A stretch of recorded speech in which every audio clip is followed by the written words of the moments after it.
Hey guys, James Doyle here, and we are here at the Toronto Motorama, and I'm here with the Rust Bros. It's great to be here with all of you today. Good to be with you too. Hey, yes. And it was great when I got to see you guys at SEMA, but the biggest thing that I talked to you about before and I want to talk about now is the fact that this show and SEMA was an environmental show because it was showcasing a lot of our old classics and it was showcasing how to keep them on the road. So how important is it to be able to, keep these old classics on the road using recycled parts from wrecking yards and stuff like that? I think it's very important. It helps the environment, helps everything else out. It restores history. Absolutely. And basically, because these cars are so old, I mean, the one I drove across Canada is 56 years old. A lot of parts aren't made for them, and basically, I buy cars just so I can put them out in my backyard, so I have parts, right? Absolutely. I mean, we just fit in with eBay. It totally fits in with eBay. And then again, when we do have a hard time finding parts, we can always go on to our eBay Motors account. We punch in the car that we're looking for. We look for the green check, and everything that comes up, we know is going to fit. So we're not ordering parts because, basically, we're in the middle of nowhere. When we order parts, we want them to show up. We want them to fit because it's a pain in the ass having to send them back. So absolutely, right, the green check. I tell you what I like about it is at the end of the day when you're sitting around relaxing, you can take and go on your iPad or whatever it may be and take and go on eBay and search around and compare and go back and forth and look for pieces and just keep scrolling at leisure when you're not all stressed out about something else you're doing throughout the course of the day. And it's just kind of nice. You're there, you're relaxing, have a coffee, lay, sleep, do whatever you want, wake up, go look through eBay. Absolutely. No, So tell me, did you get those boots on eBay? No, I didn't, but maybe I should have. What? But hey, I'll tell you what, when I go to Standard R Records, these boots are a lifesaver. So thank you, Avery, for the idea. Yes. That's kind of where I got it from. I tell you what, Have you ever been to you're Avery's learning. Yard? That's right. Have you ever been to Avery's Yard? You need those. My yard too. We were walking around in a foot of water a couple weeks ago. So I have 2 pairs. Actually, I have 4 pairs of those. I'm always prepared, eh? Absolutely. He always has a sandwich tucked in the boot. Exactly. Absolutely. They hold stuff good, phone holder, custom phone holder. That's a great idea. Hey?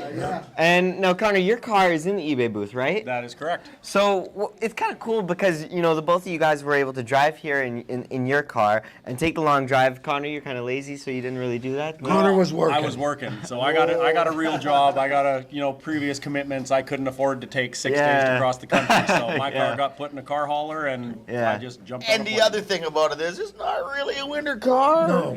I don't know if you looked at the rear tires on that thing, but they're that wide, they got no tread. Right, I've at least got some good shout out to the guys that make the Blizzak tires. Guys saved our lives. All right. Absolutely. Well, you know what? The show has been really cool to have all of you here. And of course, have you guys really gotten to see the show yet? What's all your favorite moments of the show so far? We've gotten to see about 10% of it because everywhere we go, we get swarmed. Like, if it wasn't for those lovely ladies there from eBay keeping people back from us, we'd be buried under a mountain of fans. So they've done an amazing job. The reception we've got here is overwhelming. Absolutely. We were not prepared for it.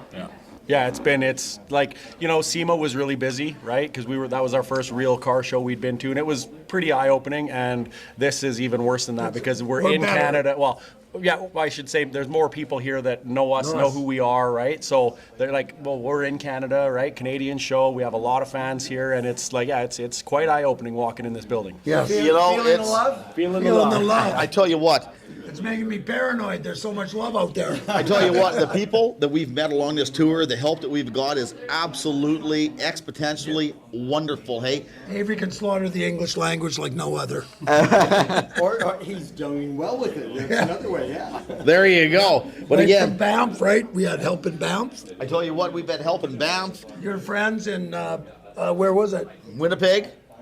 Not Winnipeg, Thunder Bay. Oh, Thunder Bay. They got a Yeah, shop. They got 2 shops. One in Yeah. Winnipeg, one in Thunder Bay. At Fat Guy's Auto. Avery's They buddies lined her up. helped They us lined out. her up. They found us some parts at Fat Guy's. Yeah. And yeah, there you go. And his friends at Central Auto Parts, they actually found an original turn signal Breaker bar plastic piece. 1968, where you're going to find those, right? In short order. And boom, in an hour, we were up and running. They found me a switch out. They even found me the original emergency light. Because we had a screw, like in the old Chevys, the emergency flasher thing is on the column, and you just push the button in. Well, we had a screw there. Now I've got an original knob. I tell you what, the people have been absolutely wonderful. Like I can't say enough good things about it. Yes. We have friends everywhere, even if we don't know them. Exactly. Now- You know what? Thank you, guys. Now, the last thing that I did want to ask was, what do you guys think of electric vehicles? If you need somewhere to plug your toaster in, they're good to own one.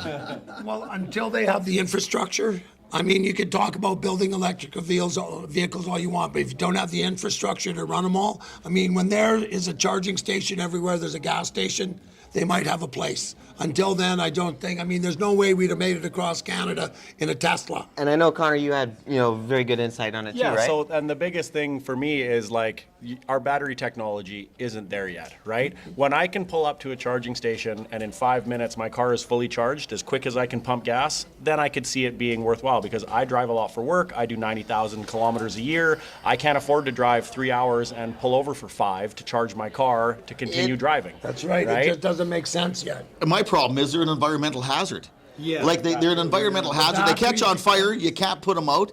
You can't even park some of those electric cars in the basement parking lot of some apartment buildings. You can't bring them on some ferry boats. And the range just isn't there along with it. And the guys at Fix at the Fix Network were saying they've got special equipment when they're doing touch-ups on the Teslas and that, because you can't bake the paint at the temperature. You can't heat the cars up that much. That's what they told us. What happens when they sit in the sun in Florida? Yeah, well, exactly. So I mean, there are a lot of drawbacks, but I mean, the biggest one for me is they can't recycle the batteries yet. Well, look what it takes to get the batteries. They're worried about putting a little bit of hydrocarbons in the air. Look what it takes to get the batteries. That's my issue of I it. mean, we have come a long ways, like in 10 years or 15 years, but I mean, We're not there yet. we're not ready to give up on gas yet. At least that's the way. The internal combustion engine still has a little bit of a lifespan. Absolutely. What about recycling yards, guys?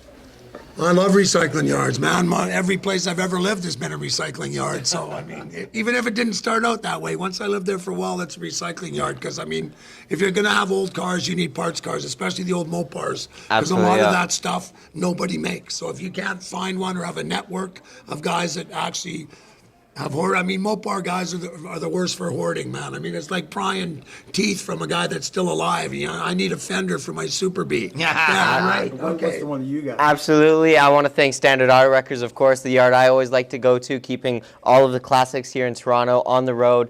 But thank you guys very, very much for the time. You bet, man. Okay, And by thanks the for way, having us. Pleasure as always. Maybe we'll see you at SEMA next year. You sure will. Thank you very much. Thank you, eBay. Special shout out to our partners. Yeah. Special shout out to our partners at eBay Motors. We wouldn't be here without them. and the place Absolutely. to get your parts you can't find. You go on there, look, you will find it in due time. Absolutely. Thank you guys for watching. We'll see you guys a little later. Bye-bye. Bye.